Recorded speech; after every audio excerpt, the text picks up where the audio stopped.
What's going on, people? Happy day to you today. Today we're going to change some transmission fluid on this Sprinter van. Now we're going to need a couple of things, and probably not as much as I've got here, but I'm going to explain a couple things about what I did. Primarily we're going to need a 4mm Allen wrench if you're planning on changing the fluid in the torque converter, and I highly recommend you do, because the torque converter holds 4 quarts of transmission fluid along with the transmission pan holding 4 quarts as well. We're also going to need a torque wrench, and we're going to torque the transmission pan back down to 41 inch-pounds. That's pretty important. Going to need a light, more than likely. Some blue Loctite helps. A adjustable locking head ratchet, which is kind of crazy. I didn't really use all that much. Gonna need a 27mm 12-point,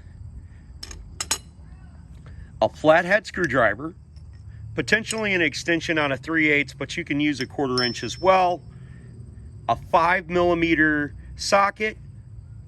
If it's not all T30 bolts holding it on there, but I know in different years this application in this situation should work from 2006 to 2017 Sprinters, possibly a knife, possibly some 1/4 inch extensions. But the things that I used the most, this was what worked the best. I had all sorts of different little things that I tried to get the bolt out of the torque converter. It is a stubborn mule, but I do show you how to get that out of there as well. Now let's talk about the transmission fluid. The transmission fluid is ATF plus 4, but it needs what's called a friction modifier. Now there's a lot of them out there and they call it transmission fix, and you can use ATP, you can use this stuff, whatever you want, but this modifies this fluid for this torque converter. If you had the standard transmission like in the Jeep Commander, you would not need this modifier. But in this transmission, if you want to use El Cheapo ATF plus 4 in this transmission without going to the dealership and buying the appropriate Mercedes transmission that has this additive, you're going to have to add a slip modifier because the torque converter is different in there. And this is going to help bring it up to the specifications from the manufacturer. What I haven't found that a lot of people mention on the internet is ATF plus 4 max life Valvoline. I've never actually seen that, and I was reading some posts from Valvoline.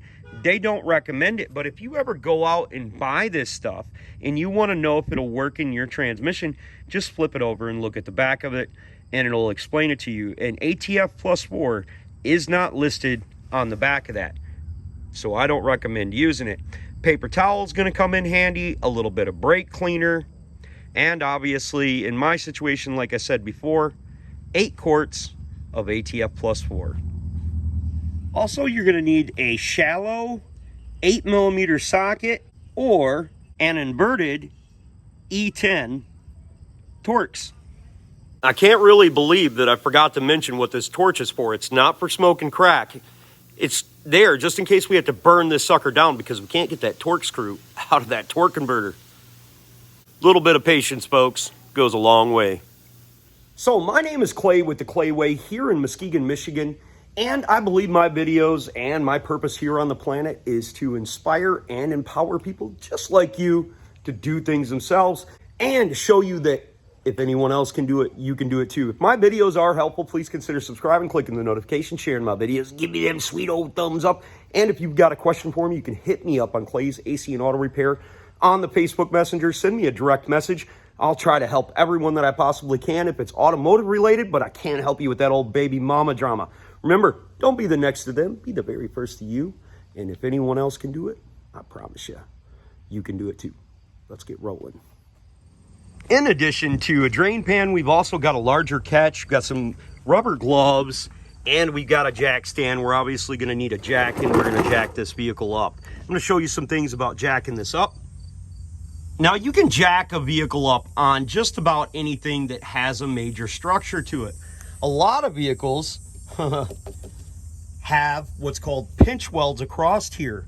and they're designed to jack it up. And apparently the last person that worked on this was not aware of that fact, that on a Sprinter van, the body really can't jack up the vehicle because of its weight. So we'll jack it up by something really solid. Wherever, just jack it up on the frame, watch out for lines, etc., etc. Then we'll support that. You can jack this up from the passenger side or the driver's side, whichever you like. I should also point out that it's not even necessary generally to jack these things up. They're so high.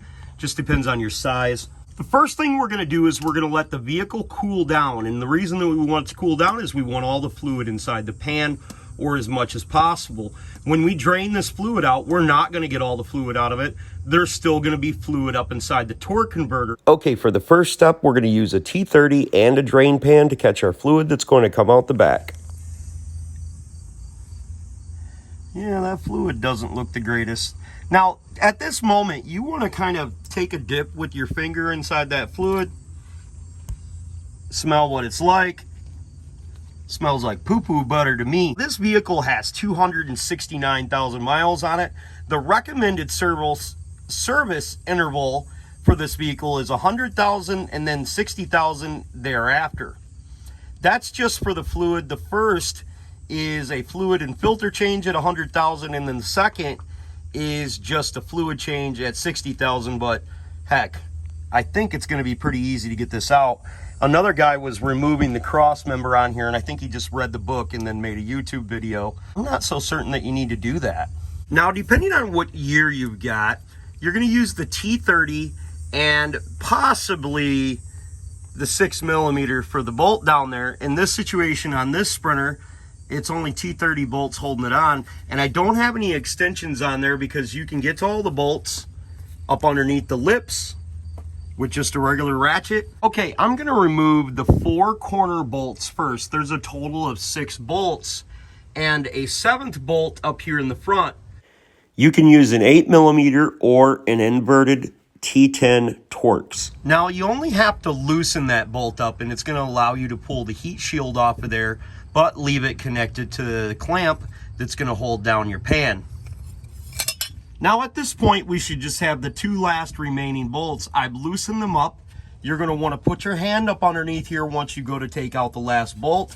I'm using a pneumatic 1/4-inch drive to remove the bolts because I'm gonna remove one side, and then I'm gonna hold the other side up, hold the center up with my arm, and then I'll remove the last bolt. Be careful not to drop this stuff all over you.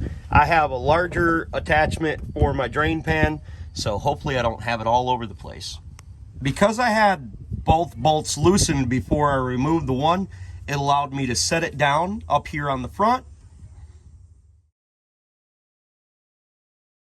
I'm gonna make sure my pan is back far enough before I let this spill out. Looks like we're good. Okay, so we can lift our pan up, turn it this way, and then that allows us to drop it out without removing our cross member, which I think is a super bonus. Okay, so we're gonna let our valve body drain down a little bit, but to remove our filter, it's pretty simple. It attaches up here at the front, as you can probably tell from your new one. And when we remove it, we're gonna wanna make sure we still have that catch pan underneath there and remove the rest of the fluid. Now on the back side of the filter, we're gonna see a little notch, which will fit up inside there on the valve body and go right inside there as well. So when you go to reinstall that filter, make sure your O-ring is on it and you put the notch in the proper place. I also lay out my bolts sequential from front to rear, how they go back inside the pan.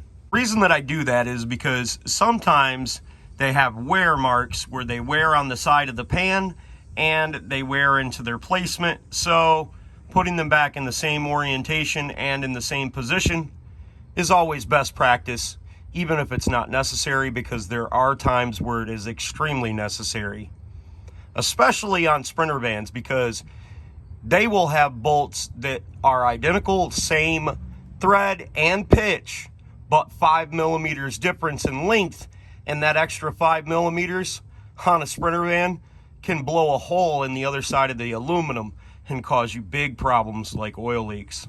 Learned that the first time I changed an engine in one of these things. Good grief, was it terrible. Now I'm a master at it. People bring them to me from all over the country. It's just crazy. Now right here at the front of the transmission on the bell housing right there, we're gonna see a little cover. We're gonna remove that cover, then we're gonna spin our engine until we get to the torque converter drain plug. We're gonna remove that drain plug, which should be a T30 socket, and let the torque converter drain out. Because at this moment, we've only drained out about 4 quarts of transmission fluid, and we know that this transmission holds approximately 13.2. That's what the book says. We'll see how much comes out of the torque converter. Now taking a flathead screwdriver, we pop this crappy plug out. Now that's a kind of nasty, cruddy old thing that they got up in there. Now if we look up in here, we can see our torque converter. And we need to spin it, and we should be able to see a bolt right through this hole, hopefully right here. And hopefully we can get on it to be able to change this. Now we want to look around the perimeter of our transmission pan where our transmission meets our pan and clear away any debris or old gasket material, rubber left behind. We shouldn't have a whole lot because you do not use RTV sealant on this gasket at all under any circumstance. It's not necessary. You will just create more leaks. Get a new gasket. Okay, so I've got a long ratchet and I'm going to spin my engine clockwise. Fit the ratchet and a 27 millimeter 12-point socket onto the center of my harmonic balancer and turn it clockwise. With my feet pointed towards the passenger side of the van, I'm going to continuously turn the engine until I can see the drain plug. And I'm going to cap my catch pan down here just in case stuff starts falling out of my valve body. And once I'm in the right location, I will see that little nipple right there. Not to be confused with the silver bolts that are up in there. The screw is a 4 millimeter screw. I'm going to use a regular flex head ratchet, and I'm going to have my feet pointed towards the rear end of the vehicle and get up underneath here and turn the little set screw out to drain the fluid out.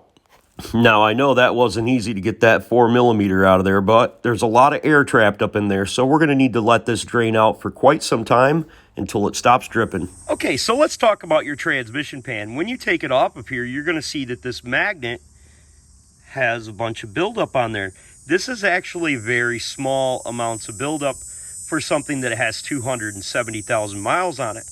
And what's going on inside that transmission is, as you go, it's got little discs in there that have sandpaper on the end of them. And that sandpaper wears down over time.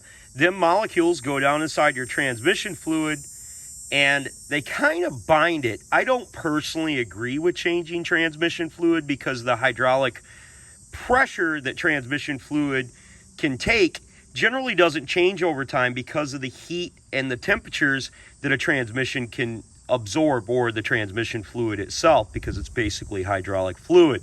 That's just my opinion. If you're using something to pull and tow lots of weight, you're going to have a lot more breakdown. But as we see in this transmission, there's not a lot of breakdown on this, so I don't imagine that this vehicle has seen too many loads over 4,000 or 5,000 pounds. And I would assume with all of the Sprinters that I've owned over the years that these things can probably pull maybe 10 or 15,000 pounds. I never looked it up. I don't know, but I know for a fact I've had 10,000 pounds in the back of my Sprinter. You knew it was there, but engine and power wise, you didn't know it was there. So there's always that. Now we're just going to take some brake cleaner and some paper towel, and we're going to clean up the inside of this. Now when we go to fit our gasket on here, we want to make sure that we just push it down. We don't want to run our fingers across it to seal it down. You want to make sure you push it evenly down. And that goes for any rubber gasket, because what you'll do is you'll stretch that gasket just a little bit. And if you started pushing right here, you're stretching over probably 2 feet of rubber. And after you stretch that rubber, it's going to be a lot longer and it's going to curl up on the edge. So we don't want to do that. But we're going to clean this out, push our gasket on, put our filter up inside there, and put our bolts back in. Now you can literally just remove the magnet, clean out underneath it, clean the magnet, put it back into place. It was here, it just kind of sits inside here. So that's the designated area for it. So that's where we're gonna put it back at. Now, before I put my screw back in there, I wanna make sure that my copper gasket is on the back side. And I'm gonna use just a touch of blue Loctite on there because this is spinning all the time and I do not want this coming out. Transmission fluid would go everywhere and it probably would burn up the pump. Okay, so I tried a bunch of setups to get this to start. I couldn't get my hand up in there to start it and I kept dropping it, but I've got a little setup right here that I'm going to try to use to get this to start. To get that back up in there, I'd take my fingers and put the bolt in between there and do it just like this. Now we want to make sure that our transmission pan filter is sitting up in its appropriate place. It kind of goes on a skew like this.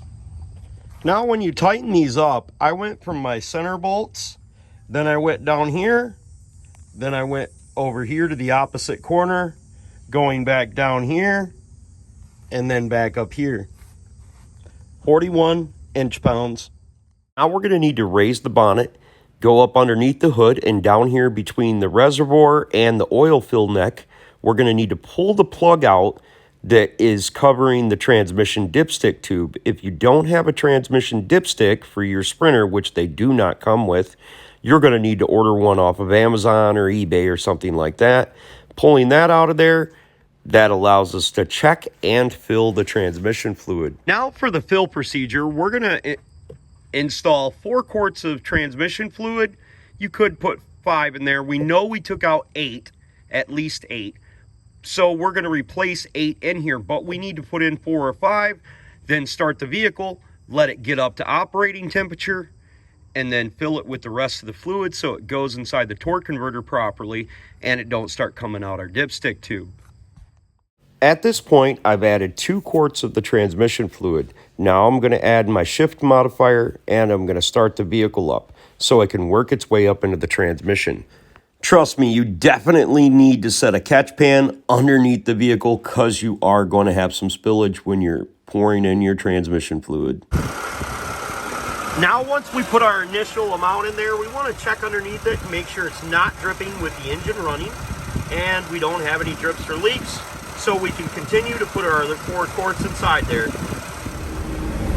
Dang, I'm really surprised that transmission flush actually made that much of a difference. This thing shifts like you wouldn't believe. You can't even feel this stinking thing shift. It's crazy.